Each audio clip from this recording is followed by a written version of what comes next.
Vamos lá então, né, galera? Vamos falar aqui sobre os contratos bancários. Dentre os vários temas, né, esse foi o que eu escolhi para apresentar aqui no vídeo sobre de direito empresarial. Então vamos lá, começando do começo, né, os conceitos.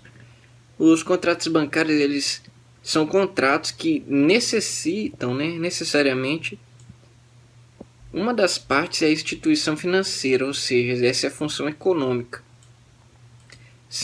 O exercício da atividade bancária. Você precisa ser um banco, né? Os contratos bancários podem ser, por sua vez, configurar com aplicação de recursos financeiros próprios, de terceiros ou ainda por meio de intermediação. Assim, os contratos bancários são unicamente usados por instituições bancárias autorizadas pelo governo. Tudo isso está de acordo com a Lei 4.595, de 31 de dezembro de 1964. Isso tudo no seu artigo 17, né? Vou ler aqui o artigo 17. Artigo 17. Consideram-se instituições financeiras para efeitos de legislação em vigor as pessoas jurídicas públicas ou privadas que tenham como atividade principal ou acessória a coleta, intermediação ou aplicação de recursos financeiros próprios ou de terceiros, em moeda nacional ou estrangeira, e a custódia de valor de propriedade de terceiros. Agora também, galera, vamos diferenciar, né, os contratos bancários das operações bancárias. Isso, né, a gente vai dar uma luz aqui da natureza de cada um, né?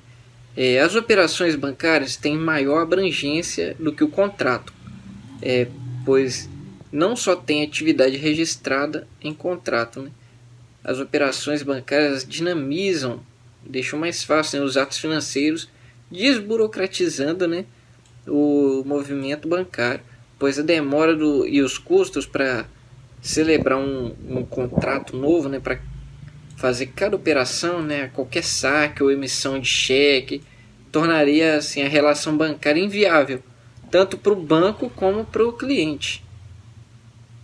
E já o contrato ele celebra apenas o acordo de vontades entre a instituição financeira e o cliente.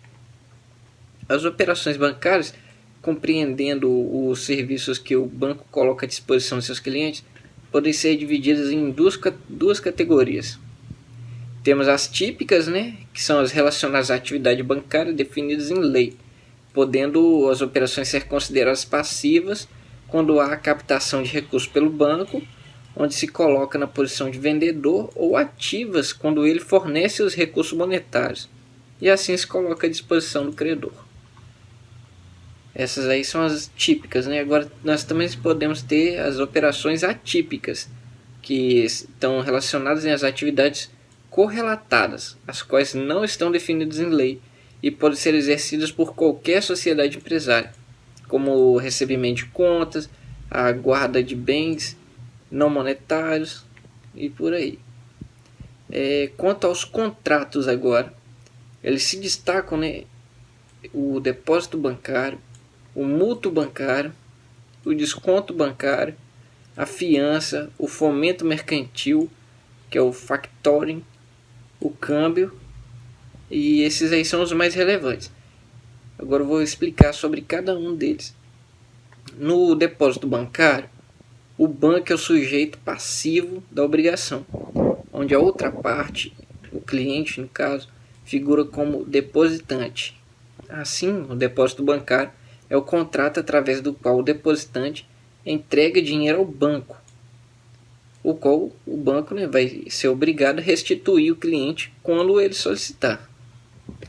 E já o mútuo bancário, o banco figura a posição ativa como credor, ele que fornece os recursos, e quem recebe fica na posição passiva como devedor.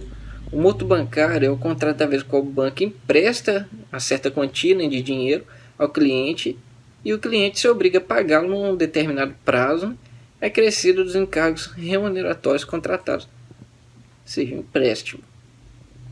E agora nós temos aqui o desconto bancário. É através do contrato de desconto bancário que o banco descontador ele antecipa ao seu cliente, o descontário, o valor de crédito que este titulariza perante um terceiro, na maioria das vezes não vencido, e o recebe em cessão. Assim, o banco paga pelo crédito, né, que está sendo descontado, representando geralmente por título de crédito, duplicata, nota promissória ou ainda outros, né? E deduz os juros correspondentes ao período, né, compreendido entre a data da antecipação e do vencimento do título. E esse daí é um contrato de depósito bancário. Nós temos também o contrato de fiança. Aí na fiança os bancos podem exercer as operações ativas ou passivas, nos chamados contratos bancários de garantia. Na operação ativa, ele exige fiança de terceiros em relação ao empréstimo que concede ao seu cliente, onde o fiador também assume a obrigação de devedor solidário e principal pagador. Já na operação passiva, as garantias bancárias elas são concedidas pelo banco, tornando-se fiador de seu cliente numa determinada obrigação, como por exemplo na fiança bancária de locação. Agora vamos falar aqui também que seria mais um tema do trabalho, que é o factoring, o fomento mercantil, que também pode ser denominado, né, por faturação. Esse aqui tem por objetivo estabelecer as facilidades ao empresário que concede créditos aos seus clientes. Ou seja, este contrato, a instituição financeira, o fatorizador, presta ao empresário, o fatorizado, o serviço de administração do crédito, garantindo o pagamento das faturas emitidas por este. Esse daqui é um tema maior, esse aqui é só o conceitozinho. Tanto que o professor ele deu essa parte aqui como um tema separado, né? Mas como ele está dentro de um contrato bancário, eu só dei o conceito dele aqui.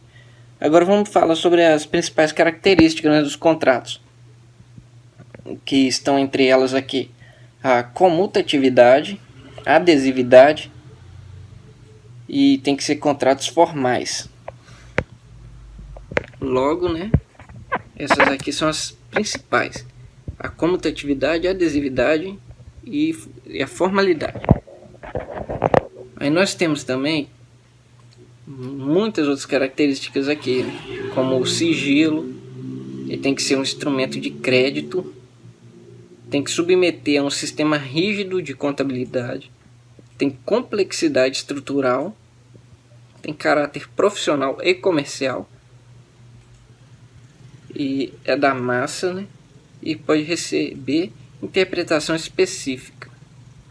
Essas são várias das características aqui dos contratos bancários. E assim eu encerro aqui minha explicação sobre o tema de contrato bancário. Valeu, até mais.